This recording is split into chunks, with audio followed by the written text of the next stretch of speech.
নমস্কার বন্ধুরা, সুপর্ণার রান্নাঘরে নতুন আরও একটি রেসিপিতে আপনাদের সবাইকে স্বাগত জানাই।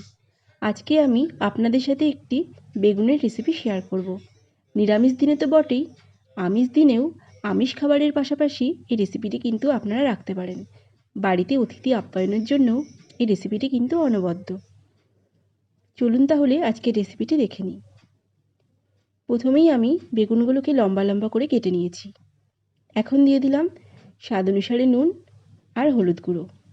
এরপর ভালো করে হলুদ আর নুন দিয়ে বেগুনটাকে মাখিয়ে নেব, আর মাখিয়ে রাখার পর 10 মিনিটের জন্য রেখে দেব। এখন একটা মশলা তৈরি করে নিচ্ছি।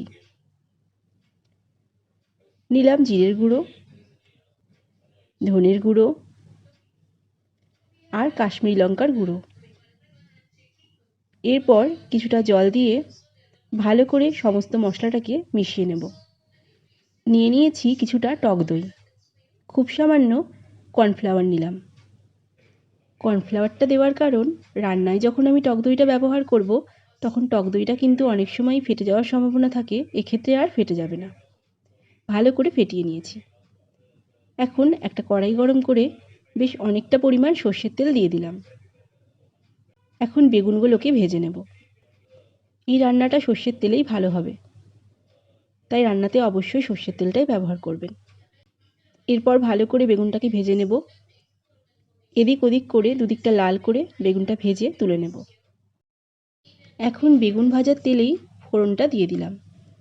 একটা তেজপাতা, শুকনো লঙ্কা আর গোটা গরম মশলা, একটা দারচিনি, 2-3টে এলাচ আর কিছু লবঙ্গ। ফোড়নটাকে একটু ভাজা হতে দেব। আগে যে মশলাটি করে রেখেছিলাম জিরে, ধনে আর কাশ্মীরি লঙ্কা দিয়ে, সেটি দিয়ে দিলাম। কিছু চেরা কাঁচা লঙ্কাও দিয়ে দিলাম। এখন ভালো করে মশলাটাকে মিডিয়াম ফ্লেমে কষিয়ে নেব। এই রান্নাটা করতে খুব একটা বেশি সময় লাগে না, খুব অল্প সময়ের মধ্যেই রান্নাটা তৈরি হয়ে যায়। মশলাটা কষিয়ে নিয়েছি। এখন দিয়ে দিলাম টক দই।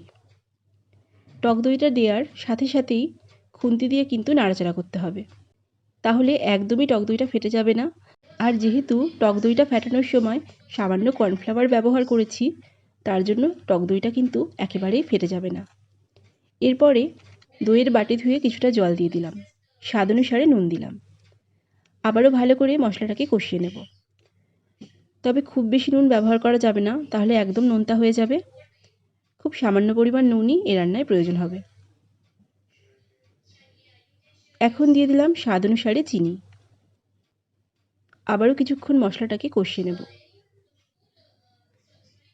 মশলাটা খুব ভালো মতো কষানো হয়ে গেলে তারপরে দিয়ে দিতে হবে গ্রেভির জন্য জল।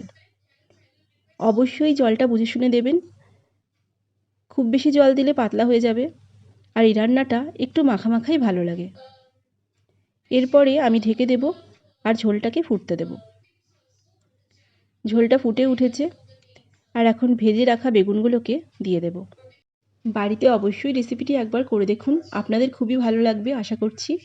আর রেসিপিটি ভালো লাগলে প্লিজ কমেন্ট করতে কিন্তু ভুলবেন না। এখন বেগুনের একটা দিক ভালো করে একটু ফুটিয়ে নেব, আর তারপরে আবারও খুব আলতোভাবে উল্টে দেব, অন্য দিকটিও কিছুক্ষণ হতে দেব। তবে খুব বেশি সময় লাগবে না। রান্না আমাদের মোটামুটি কমপ্লিট। এখন শুধু নামানোর আগে দিয়ে দিলাম সামান্য পরিমাণ ঘি আর কিছু ধনেপাতা কুচি ওপর দিয়ে ছড়িয়ে নিলাম। কেমন লাগলো আজকে দই বেগুনের রেসিপিটি? যদি রেসিপিটি আপনাদের ভালো লাগে তাহলে প্লিজ একটি লাইক, কমেন্ট, শেয়ার করে দেবেন। আর ভালো লাগলে বন্ধু হয়ে অবশ্যই পাশে থাকবেন। সবাই সুস্থ থাকবেন, ভালো থাকবেন। আবারও তাড়াতাড়ি দেখা হবে। ততক্ষণের জন্য আমার সকল বন্ধুদের টাটা।